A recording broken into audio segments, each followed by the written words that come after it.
Hello बच्चों, let us read this question. Question say that let f of x equals to x square and g of x equals to 2 raised to the power x. Then the solution set of the equation f of gx equals to g of x is option A दिया हुआ r, b दिया हुआ 0, c दिया हुआ 0,2 and d none of these. ये दिए हुए हैं. तो सबसे पहले हम लोग f of g को समझ लेते हैं.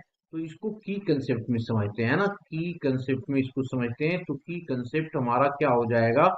की कंसेप्ट हो जाएगा सबसे पहले अगर हमारे पास दिया हुआ है if F of G of X, इसका मतलब क्या हो गया जी? F of G of X होगा.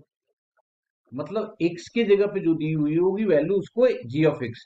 इसी तरीके से सेकेंड वाले में मैं बोलूं कि if G O F of X, इसका मतलब हो जाएगा G of F of X. ये हो जाएगा ना. अब इसको समझ करके इसकी कंसेप्ट को लेकर के अब हम लोग क्वेश्चन को करते हैं. तो देखिए क्वेश्चन में क्या दिया हुआ है हमारे पास. गिवन है, गिवन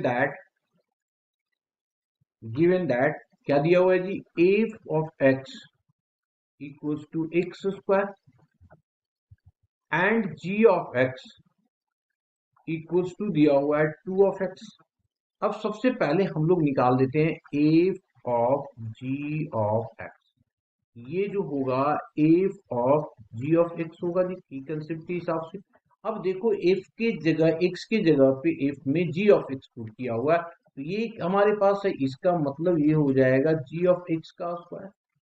जी ऑफ एक्स कितना है? 2 की पावर एक्स, इसकी पावर हमारे पास 2 आ गया. तो इसकी वैल्यू कितना हो जाएगा जी? 2 की पावर 2x. ये आ जाएगा. अब इसी तरीके से दूसरी वैल्यू निकालेंगे हम लोग. दूसरी हमारे पास क्या दिया हुआ है? दिया हुआ है जी ओ एफ ऑफ एक्स. ये दिया हुआ है. तो इसको कैसे लिखेंगे? ये लिखा जाएगा एफ ऑफ एक्स. क्लियर? तो दिस इज इक्वल्स टू जी. अब जी क्या हमारे पास ये है, ये वाला जी ऑफ एक्स है. तो इसको क्या लिखोगे? एक्स के जगह पे ये डाला हुआ है तो लिखेंगे 2 की power F of x. F of x क्या है? एक्स स्क्वायर है. तो इसको डाल दिया 2 की पावर एक्स स्क्वायर. ये आ गया. अब गिवन है हमारे पास also given that, also given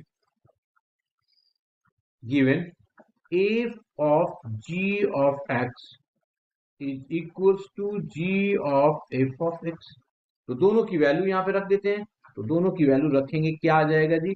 एक तो आ गया 2 की पावर 2 ऑफ एक्स, दूसरी की वैल्यू आ गया 2 की पावर एक्स स्क्वायर. तो अगर इसको देखेंगे तो क्या हो जाएगा? X square is equals to 2 of X. इसको दोनों को एक साइड ले आओ तो X square minus of 2x equals to 0. This implies that x को कॉमन लिया तो x minus 2 equals to 0. Therefore x is equals to 0,2. तो हमारे पास जो सॉल्यूशन आ गया, देयरफॉर जो सॉल्यूशन आएगा वो 0,2 आ गया. ऑप्शन कौन सा सही है?